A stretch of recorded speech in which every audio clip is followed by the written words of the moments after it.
Assalamualaikum warahmatullahi wabarakatuh. Perkenalkan, nama saya Puji Ayu Astuti dari Pendidikan Bahasa dan Sastra Indonesia semester 3 STKIP Setiabudi Rangkas Bitung. Di sini saya akan memaparkan mengenai teori nativistik. Subtema yang akan dibahas yaitu pengertian nativistik, faktor kemampuan bahasa, kelebihan dan kekurangan teori nativistik.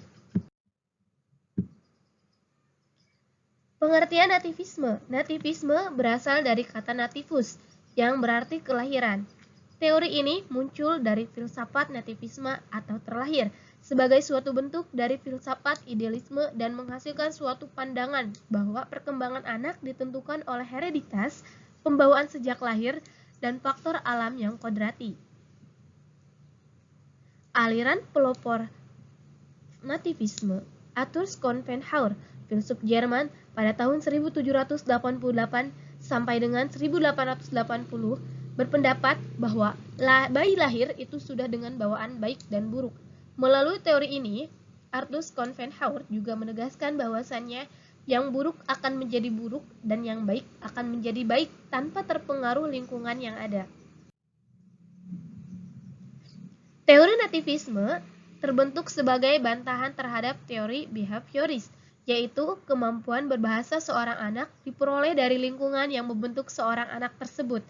Nativisme berpendapat bahwa dalam proses pemrolehan bahasa pertama, anak perlahan menggunakan kemampuan lingkungannya yang telah terprogram secara genetis, sehingga menurut para pakar teori ini, lingkungan tidak mempunyai pengaruh dalam proses pemerolehan bahasa.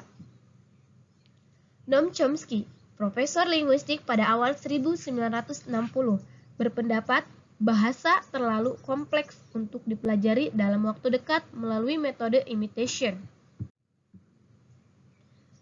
Sehingga ia menegaskan bahwa bahasa hanya dapat dikuasai oleh manusia karena perilaku berbahasa adalah suatu yang diturunkan atau genetik, pola perkembangan bahasa berlaku universal, dan lingkungannya hanya memiliki peran kecil dalam proses pematangan bahasa.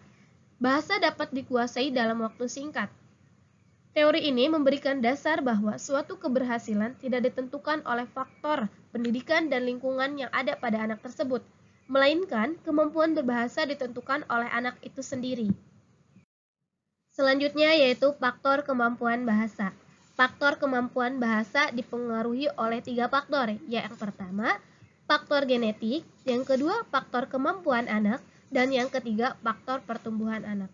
Faktor genetik, yaitu faktor gen dari kedua orang tua yang mendorong adanya suatu bakat yang muncul dari diri manusia. Contohnya, jika kedua orang tua anak itu adalah seorang penyanyi, maka anaknya memiliki bakat pembawaan sebagai seorang penyanyi yang presentasinya besar. Yang kedua, kemampuan anak. Faktor yang menjadikan seorang anak mengetahui potensi yang terdapat dalam dirinya. Faktor ini lebih nyata karena anak dapat mengembangkan potensi yang ada dalam dirinya. Contoh, ketika ada kegiatan ekstrakurikuler tari, anak tersebut tertarik untuk mengikutinya guna mengembangkan bakat yang ada pada dalam dirinya. Dan faktor yang ketiga yaitu faktor pertumbuhan anak. Faktor yang mendorong anak mengetahui bakat dan minatnya di setiap pertumbuhan dan perkembangan secara alami, sehingga jika pertumbuhan anak itu normal, maka dia akan bersikap energik, aktif, dan responsif terhadap kemampuan yang dimiliki. Sebaliknya, jika pertumbuhan anak tidak normal, maka anak tersebut tidak bisa mengenali bakat dan kemampuan yang dimiliki. Selanjutnya, kelebihan dan kekurangan. Kelebihan mampu memunculkan bakat yang dimiliki, mendorong manusia mewujudkan diri yang berkompetensi, mendorong manusia dalam menentukan pilihan, mendorong manusia untuk mengembangkan potensi dari dalam diri seseorang, mendorong manusia mengenali bakat minat yang dimiliki. Selanjutnya untuk kekurangan, teori ini memiliki pandangan seolah-olah sifat-sifat manusia tidak bisa diubah karena telah ditentukan oleh sifat-sifat turunannya. Teori ini memandang pendidikan sebagai suatu yang pesimistis serta mendiskreditkan golongan manusia yang kebetulan memiliki keturunan yang tidak baik. Thank you for watching The Logical Structure of Linguistic Theory. Wassalamualaikum warahmatullahi wabarakatuh.